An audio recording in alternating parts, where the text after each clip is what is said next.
All right, you're still watching the conversation on Lagos television. It's time for us to change gears now from comedy, master of ceremony. Now we are looking at philanthropy, and we have someone in the studio with us this morning. She will be talking about her community, how she's been able to impact the community, and of course, share her experience with us growing up in that part of Lagos. We have with us this morning Rukayat Disu Kotun. It's a pleasure to have you. Thank you very much. Good morning. Good morning. Do you know the colors of Lagos? Blue, Yes. green, Yeah. white, and yellow, Yeah. red.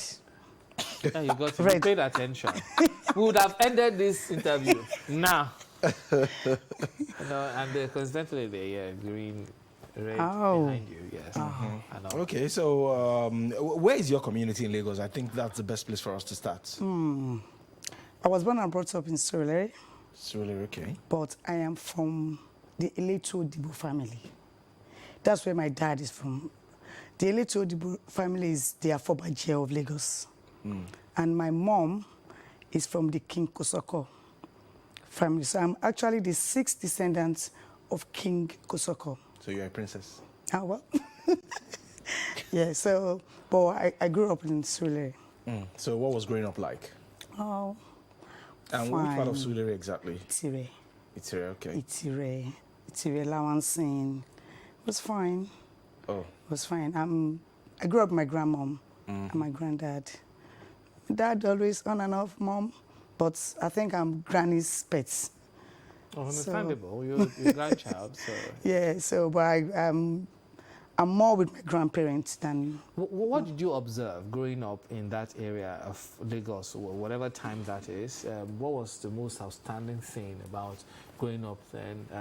Perhaps the communal living, the fun you had, or the structure?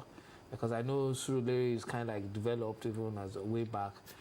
So what was exactly are those significant things you remember growing up in that area? It was fun. It was really fun. I think I love the old structure because when I was growing up, I went to Eric Moore High School, an Estate Baptist High School. I didn't know Rogusoya, Eric Moore.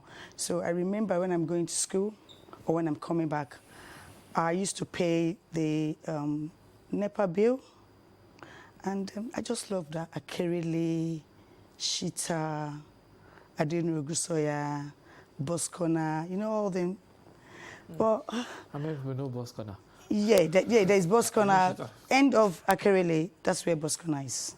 So I don't know what they call it now, because I left like 23 years ago now. But when I came back, I'm like, oh, this has really changed. And during festive period, we do go to Lagos Island. Because, you know, I'm from the Kosoko and the Eletu Odibo family. When it's time for Eyo, we have to go. It's something that we do. And then I think what I'm seeing now needs to be changed. in Surulere, No, in Lagos Island. in Lagos Island. I don't- Okay, what are those things that... The buildings now are things that, you know, you from a particular place, and then you're coming back, and you're seeing all these tall buildings that are not really. I'm like, Okay, no, you're not because habitual. normally when my grandmom, that's my paternal. We used to go because I'm not really good in Lagos Island. We only go when. You have festive Yeah, period. yeah, we're in that good then, and then so we have to go through, and because the driver will always come and drop us. So I know from Tinubu straight down to Akoni. Then when we want to go to Isaleko, one of my cousins will have to take us through Jankara side, all those Idoluwo. And it was something that I'm like, no, Are No. you not I'm not comfortable. With what you see I'm now? seeing now, structure? the structure, I'm not comfortable. You know, but Is it that they're not habitable or what? It's not comfortable because when we were growing up, you can go to this house, you can go to this house. From Eletu Odibo, we can go to the Olua, we can go to the Obanikoro, you know, all those sides. But now my fear is, can I bring my children from UK to come and see this? Because I make sure that my 2 boys, they know about Lagos State.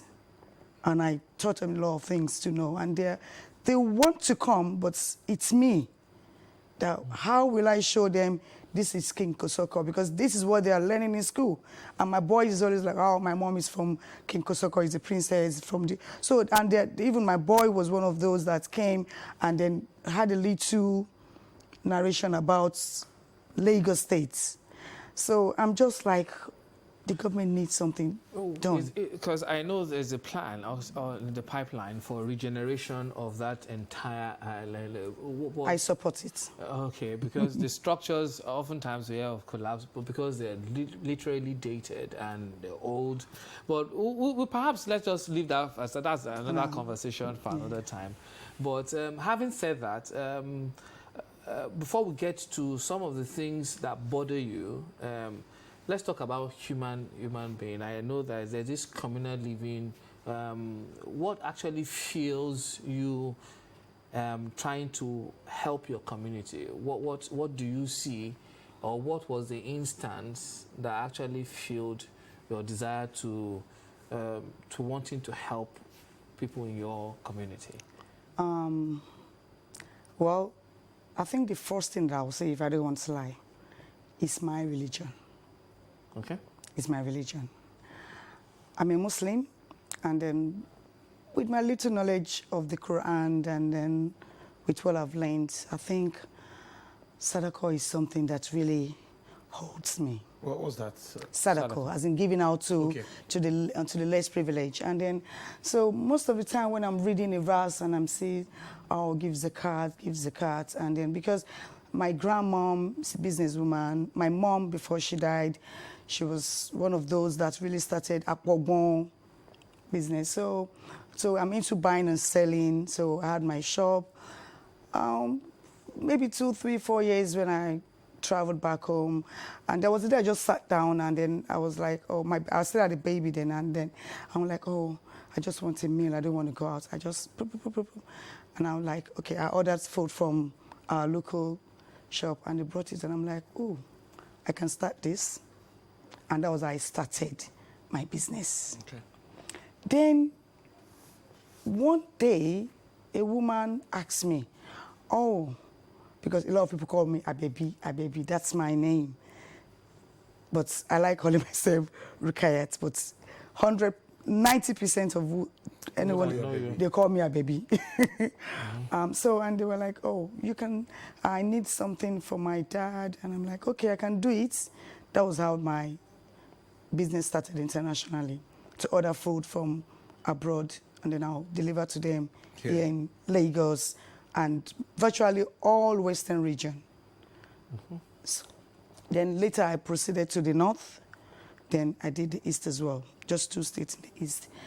Then sometimes when they have like few change with me, 1,000 naira, 50 naira, and I'll ask you, do you want me to keep it? Oh, just give it to anybody. So I'm like, what do I need to do? So I told my staffs in the shop, if anybody comes asking for food, just give them. Then we used to sell like a delica of rice for like 200 naira. So just give them rice, give them gari. Gari was 15 naira then.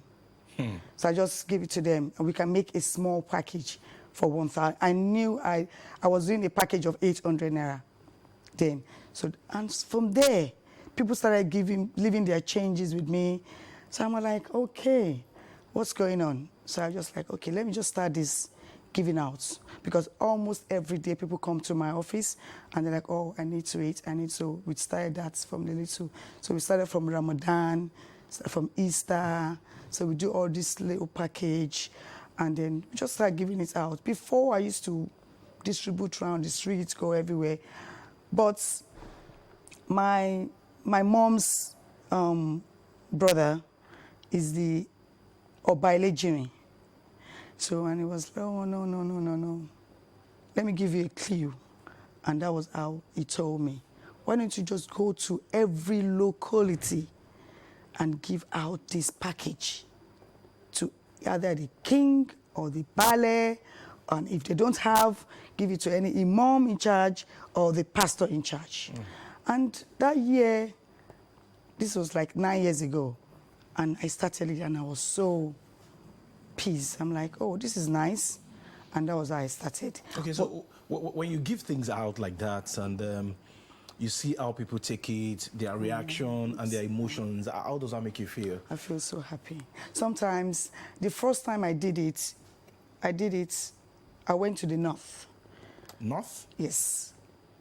I do in Lagos. This is where I am. This distribution thing, I do it every day. I do it every day in my shop because people donate. So Lagos is more of what I do. Okay. Because this is where my office is. So, but that year, I think I traveled down to the north. I went to Hadija in Jigawa. So I did that part, and I'm like, what's going on? I felt so emotional, and that triggers me more to advertise and then call people, my friends, people in diaspora all over the world, and the more they donate, the more package we have, and the more we give. So when you move around your community and you see people maybe that are lacking one thing or the other, how do you decide on, okay, I'm going to do this particular community now? Do you get their data? Do you involve members of the community for you to actually know those you're going to target? Well, like I said, if I want, let's say I want to go to Olota Ovota now, or I want to go to Langbasa, or I want to go to Ijini, I will go to them because they know me. Or is that my dad, Jimmy, tell them, oh, my daughter is coming, this. So they will just tell me, I will just tell them, I need, if it is 200, if it is 1,000, but normally I will always ask them to bring the disabled, the old people, if they can come out. If they can't come out, we have to drop it at their doorstep. Okay. That's what we do. But we focus mainly on, so the KBSC and their chiefs knows who to call. And it's something that I have to be there. I have to be there. And what we do is we give out tally. If you are giving out 500 in the community, we give them like a tally, numbers stamped, so that there won't be any fraud. So they come in, they take the package, and they leave. So I'm curious as to knowing how this resonates with the people. I'm curious as to, because I know so many people give zakat, so many people give to their community. Some politicians also use it as a method of canvassing for support, and they will say they are trying to get in touch with their base, their community. But for you, in your own instance, how does this help? How do you, what's the reaction you get? Because some people might just see it like, oh, it's because she has money, or it's because she likes to help people, and that's why, in fact, we'll go there. Don't worry, we'll go there every day, every other time, because help will be easily available. What's the reaction you get? Is it that you target people and the reaction you get spurs you to do more, or how does it work? Well, all these items that I distributed, it's not my money. It's been sponsored. So if they come and they ask, I just give it to them. So I don't have any. The only thing is that is my shop. That is what I do. I do buying and selling. I deal with foodstuffs. So it's from my company that I make the package. So if anybody comes to me, I need food, I just give it to them. What's the reaction you get? That's what I'm looking at. Well, there's nothing like during this Eid now. I think the second or third day of Eid, and then I think we were going to a community, and a woman came to me, and I don't know who sent her, and she said, oh, please, can I have something to eat? And we have so many in the shop, so just give her, and I gave her some money as well. So I felt like for a grown-up woman, and I asked my staff, do you know her? They said, no, this is a new face. So you have regular face? Well, my staff we do, you know, we have some people that we give food items to every month. We have a list. Like, if you know anybody that needs food and you tell me, I will add it to my rota. So the same thing goes to every state. So that's the way. I don't know people, but you have to tell me that this person is in need. I don't live in Nigeria. So you have, and if you tell me, the only thing I'll ask you, are you sure of what you are telling me? Are you sure you are not just playing? Right, yeah. And I know one day I will definitely meet who you introduce. Sometimes they will come. Once they know I'm around, they will come. If it's in Lagos. And if I go to other states as well, they will come. So it's not as if I know them personally. I don't know them. Is it your solo effort, how you get money, and all the materials that you give to these needies? Is it your solo effort, or you get collaborations from friends and families? My friends, mainly my friends, and even I can say 80% of those that donate, I don't know them. Donate to your cause to help people, I don't know them. I've never seen them. A lot of people will tell me, why don't you just come to US, come to Qatar, come to this. I'm like, sometimes if I'm traveling and I'm going through, there was a day I went on, I don't know if I'm allowed to mention the airline name.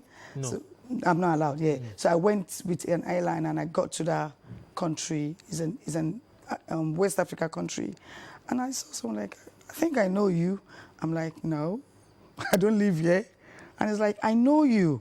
And the next thing she did was like, went on his phone, my Facebook, who is this? I said, oh, yeah. And I could remember when I went for Hajj last year, I met so many of my sponsors, and they were like, oh, I'm here. And we had a lead too, and they were like, oh, we were expecting somebody, you know. And I'm like, no. And then even there, I met lots of people from, because it's not only Nigerians that donate. We have from the Pakistan, we have Jews, we have so many people, because they see what I'm doing. And most of all these things I'm doing, it's by word of mouth. Go to Rotibio. Go to Rotibio. She will do it. And everything, every money you pay to me to do any distribution, you will always get your receipts. Oh, wonderful.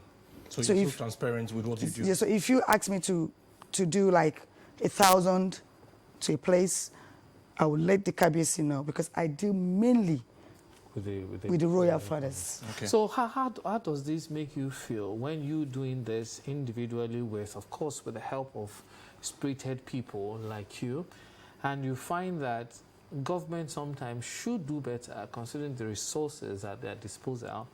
How do you feel? Do you feel government can do better? Because at this point in time, the challenge has been food, feeding, sorting out bills, and government ordinarily should be able to do all this. Are you concerned that, I think that's where I'm going, are you concerned that, look, government can ease the burden of the people by doing more, or we just have to wait for people like you to do? Well, like I always say, government cannot do everything. If we can get this straight into our mind, then I think things will be easy. Governments are trying their best, but I think we need more wealthy people to do more to the less privileged.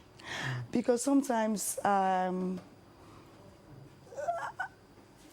my grandfather was a very rich man. And I know how we have so many people in our family house in Surulere that my grandfather feed every day. If you come to our house, it's like a party, a carnival. We don't need to ask anybody to come and celebrate our birthday, because it's a large. We have over 30. My grandfather have over 30, and you can see the grandchildren. So none of the wives were allowed to cook. for our own children. So it's a joint. So I see my grandfather doing this.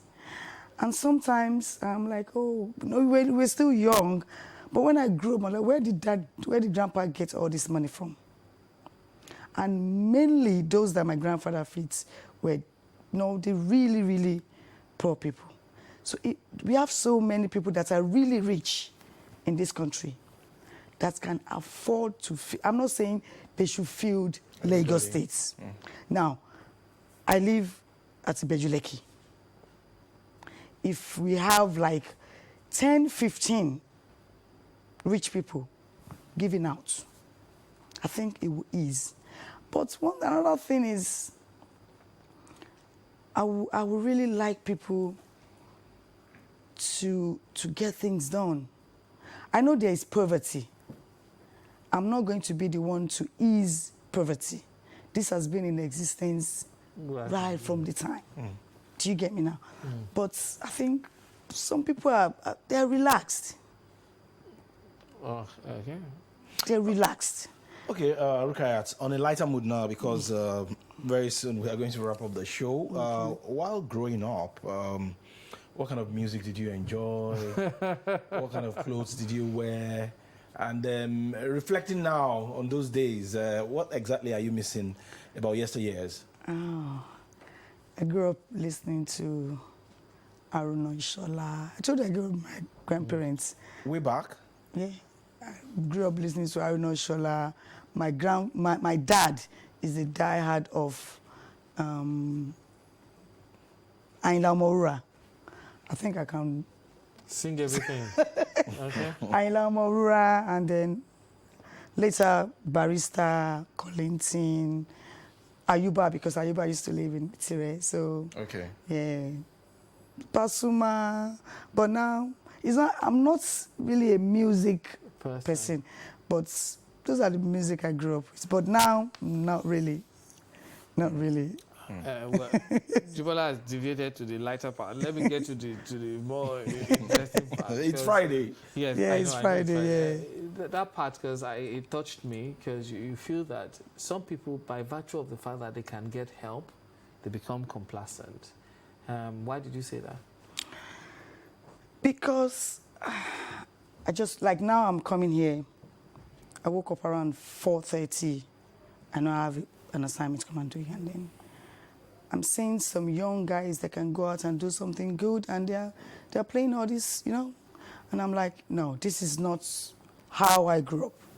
I think the young ones need to get out and work. And then, like, if we go to a farm, because when I come to Nigeria, I buy my stores myself, go to the Okeogun to get gari, bring my trailer down to Lagos. I don't just sit down and relax. I traveled all the way from Lagos to Igbo, to Shaki, to Kishi, to get my stuffs. I traveled down from here if I need rice, because ever since the government have been so strict on foreign rice, I have to go down to Castina. I have to go down to Yola. If I need to buy my beans, I have to go to Sokoto, and I traveled myself. You enjoy traveling? Yes. In spite of all the insecurity problem that we have? If someone called me from this station, that day I was on the boat. I went to Ibasa. There's some community that I have to travel using the water. There is no way. If you want to go to Lagasa, you want to go to Ladaba, Dogo, all those areas, Itomu, how do you get there? I have to get on a boat. So if I can do that. How much more? But naturally you enjoy traveling. Well, I don't have a choice, because I want, this is my business. I have to do it. I can't just sit down and say, oh, I have everything. If I cannot go, I go to Auchi, I go to Edo State. I've been to Anambra before. I've been to Cameroon before. So I travel a lot. I've been to Niger. In as much as, this thing is cheaper there, and I'm back home, and because I don't buy in small, I will go there, see my supplier, pay them off, so I might not need to go back again. except if there is a little. So that's how I do it. I love the way you balanced it, because we've literally transversed from when you grew up to the reasons why you do what you do, and the fact that some people are trying to help the community, and the fact that you relate with the chiefs, the obas or the ballets in the community to help people, and the way you've related it with the fact that, look, the fact that we help some people are complacent, and you can see that. And so what will you tell everyone that will always knock at your window, Madam, I see young people, instead of going to the doing any of the betting thing, just the quick fix syndrome, because that's our own reality in our own world now. It's not you moving, nobody, that's stress. What you're doing is stressful. Having to travel, no, that's stress. We just want to make the money in our house and make millions. And if it doesn't come, we beg. And if that beg works, we'll continue to beg. So what do you say to this trend that we have of people not young, especially young people, not wanting to put in the work to get things going? Well, I have to go back to my religion.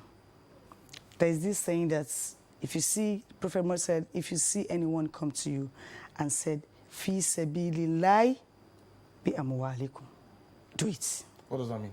Okay, give me in the name of God. Even if that person is on a horse using limousine.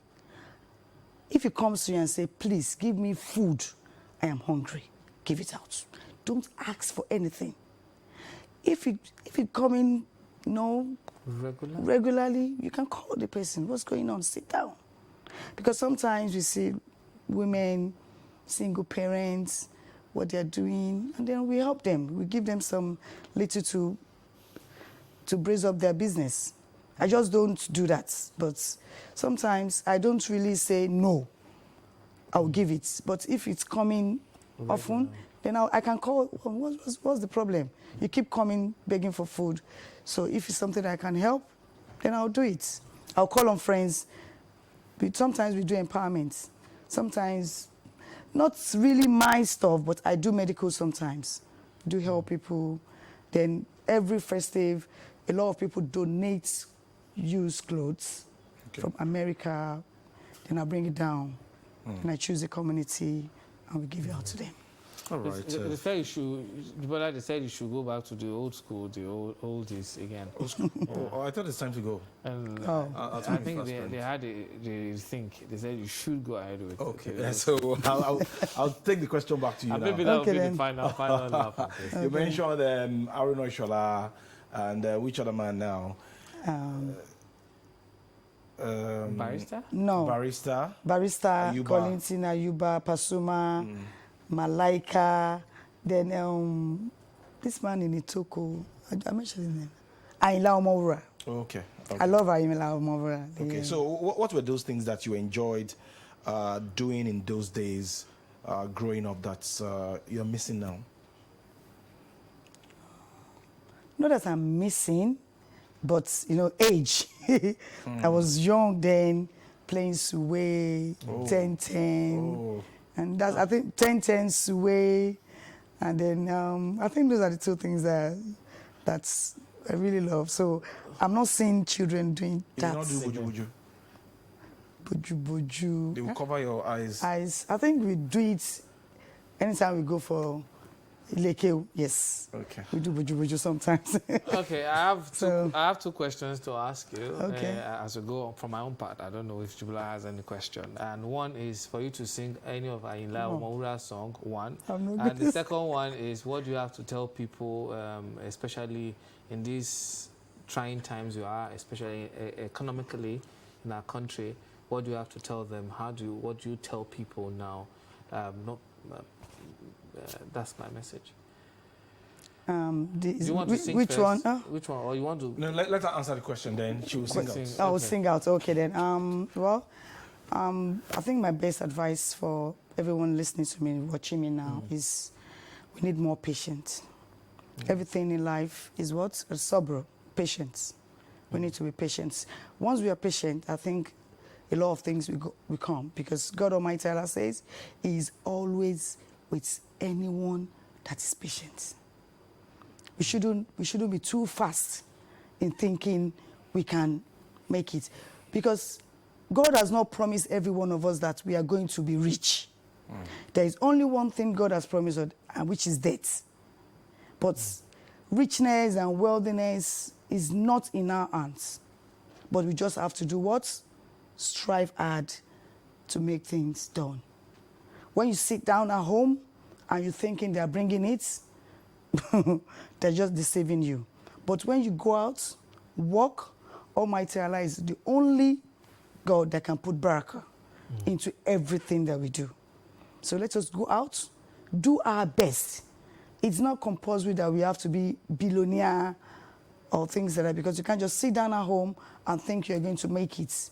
Let us try, even if we are not rich, but at least we can have a food on our table to look after ourselves and our family.